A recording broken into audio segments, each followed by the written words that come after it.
Example 1 wants us to describe the set of numbers using set builder notation. So this starts at 8 and then keeps going up 9, 10, 11 and goes on forever.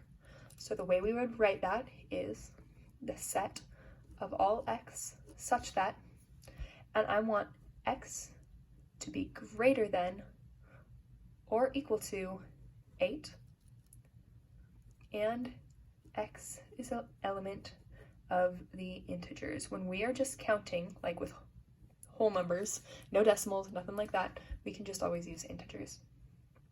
Technically, I could also use whole numbers and natural numbers because these all are whole numbers and natural numbers, but those are a subset of the integers. It's easier just to default to integers for these.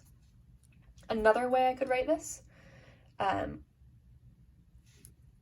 would be the set of all x such that x is greater than 7 and x is an element of the integers. Because that was really ugly. Because if it's just greater than 7, the first integer I can use is 8. If it's greater than or equal to 8, then the first integer I can use is 8. So either of these are equivalent and would work for this problem. Over here, to write this in set builder, we would say the set of all x such that x is less than 7 and x is an element of, and here, this is not just integers. This is anything smaller than 7. So we're allowed to use any decimal. So we're going to say it's an element of the real numbers because it could be 6.5, and 6.5 is not an integer. It's going to be just a rational number. And then here, all multiples of 3. This one's a little bit weird how we do it. We're going to bring in more letters than just x.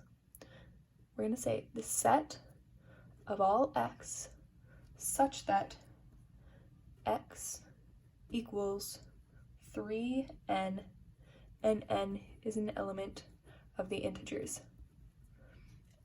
And that's probably a little bit confusing for you, but if we think about this, okay, n is an element of the integers, so n could be 1. If n is 1, then I have 3 times 1, and 3 times 1 is a multiple of 3. Or I could say that n is 2. If n is 2, then 3 times 2 is 6, and 6 is a multiple of 3. Or I could say n is 10, because 10 is an integer, and 3 times 10 is 30, and 30 is a multiple of 3. So this, by just saying 3 times a number, and our number is an integer, that gives us all the multiples of 3. You could do the same thing with 2. You can also do this and like edit things slightly to get odd numbers, or even numbers, or you could do it like multiples of 5. But that's the way you would go about it for example 1.